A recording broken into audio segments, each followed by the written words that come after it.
کو خوش آمدید کہتا ہوں سندھ میں، اور ہم بہت پرانے دوست ہیں،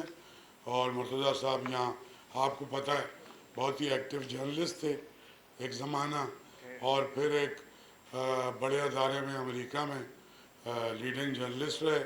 پھر واپس آ گئے، اور پھر ریڈیو پاکستان کی ماڈرنائزیشن کی اور ڈیجیٹلائزیشن کی، اس کا آرکائیو ڈیجیٹلائز کیا ود گرانٹ، گورنمنٹ کے پیسے کے بغیر۔ تو اس کے بعد بھی یہ آتے رہے، اور آرٹس کونسل آئے بھی،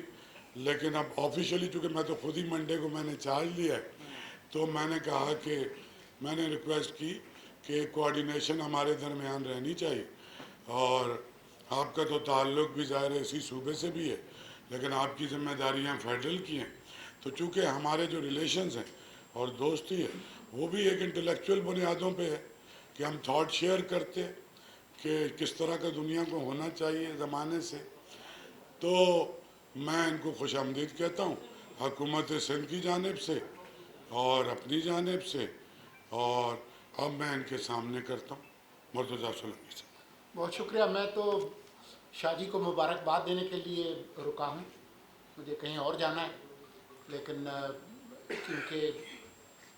شاہ صاحب جو ہے وہ ادب، ثقافت اور میڈیا ان تمام ڈومینس میں ان کی ایک اچھی شہرت ہے، اور میرے پرانے دوست ہیں، تو میں نے یہ مناسب سمجھا کہ بغیر وقت ضائع کیے کراچی آئے اور مبارکباد دیں۔ مجھے بہت توقعات ہیں شاہ صاحب سے، لیکن شاہ صاحب کی موجودگی کا ہم فائدہ اٹھاتے ہوئے کوشش کریں گے کہ وفاقی حکومت اور جو صوبائی حکومتیں ہیں ان کے درمیان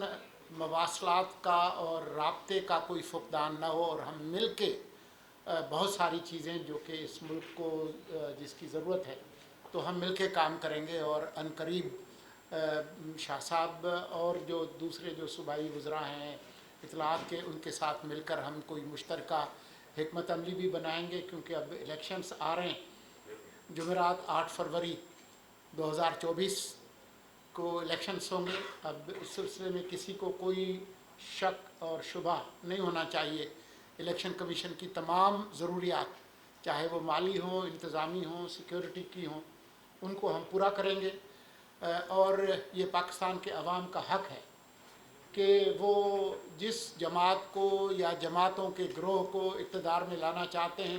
چاہے صوبے ہوں یا وفاقی حکومت ہو، یہ ان کا اختیار ہے۔ پاکستان کے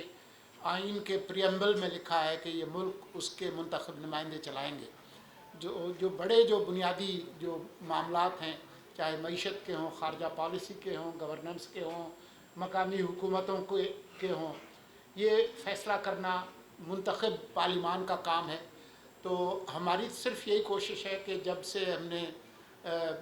حکومت ملی ہے تو اس کے بعد حالات خراب نہ ہوں، بہتر حالت میں ہم ملک منتخب پارلیمان اور منتخب حکومت کو دے کر جائیں گے۔ تو ہم اس پر بالکل صاف ہیں، کمیٹیڈ ہیں، اور کسی قسم کی کوئی شک اور شبہ نہیں ہے۔ بہت شکریہ۔ اچھا سولنگی صاحب، آپ کہہ رہے ہیں کہ الیکشن جو ہے وہ 8 فروری میں ہی ہوں گے، لیکن نون لیگ اور خاص طور پہ جی ڈی اے یہاں سندھ میں جو یہ نئی حلقہ بندیاں ہوئی ہیں ان کے خلاف وہ کہتی ہیں کہ ہم کورٹ جائیں گے۔ جب وہ کورٹ جائیں گے تو یقیناً اس میں 1-2 ماہ لگ جائیں گے، تو یہ 8 فروری کو کیسے ہوں گے الیکشن؟ دیکھیں، اب بہت سارے مفروضے جو ہے اپنے سوال کے اندر سموئے ہوئے ہیں، اور ایک مفروضہ یہ ہے کہ جی وہ پٹیشنس ہوں گی اور وہ اتنا تاخیری ہوں گی۔ آپ نے ساتھ ہی میرے خیال میں یہ بھی فرض کر لیا کہ عدالت جو ہے وہ ان پٹیشن کو سنتے ہوئے الیکشن کے حوالے سے کوئی اسٹے آرڈر جاری کر دیں گی۔ اس طرح کی کوئی چیز نہیں ہونے والی۔ اس ملک کے اندر انتخابات کرانے کے لیے واحد آئینی ادارہ جس کی آئینی ذمہ داری ہے الیکشن کرانا، اس کا نام الیکشن کمیشن آف پاکستان ہے۔ کسی عدالت نے الیکشن نہیں کرانے، نگران حکومت نے الیکشن نہیں کرانے، احمد شاہ اور مرتضیٰ سولنگی نے الیکشن نہیں کرانے۔ ہم پیچھے مدد کے لیے ہیں، ہم نے سہولت کاری کرنی ہے، اعانت کرنی ہے، جو ہم کر رہے ہیں، آئندہ بھی کریں گے۔ میرا یہ سوال تھا کہ اتنی آپ کی شیورٹی کے بعد نگراں حکومت کی کہ انتخابات ہوں گے، لیکن بعض سیاستدانوں کو ابھی تک اعتماد نہیں آ رہا، جیسے